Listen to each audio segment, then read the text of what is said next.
Hello guys, আমার চ্যানেলে তোমাদের সবাইকে স্বাগত। তো কি বলো তো, শীতকাল পড়ে গেছে আর শীতকালে একটু পিঠে না খেলে ভালো লাগে বলো?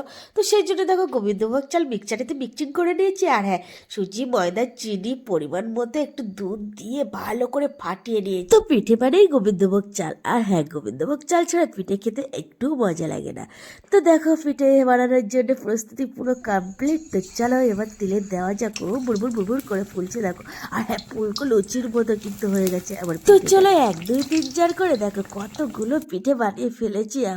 যা গন্ধ বার হচ্ছে তো বলার মতো না, পুরো একদম মুগ্ধ হয়ে যাওয়ার মতো। তবে সুজি, ময়দা, চিনি, দুধের এই তেলের পিঠের খাওয়ার মজাই আলাদা। আমি কিন্তু অন্য কোনো পিঠে খেতে ভালোবাসি না, জাস্ট এই তেলের পিঠেটাই আমার মুগ্ধ করে দেয়। আর গোবিন্দভোগ চাল হলে তো কোনো কথাই হয় না। তো চলো দিদাকে একটু খেয়ে দেখতে বললাম, অঙ্কনও পাশে ছিল, ওরাও একটু খেয়ে দেখলো। আরে স্মৃতি স্মৃতি তো সারা জীবন থেকে যাবে।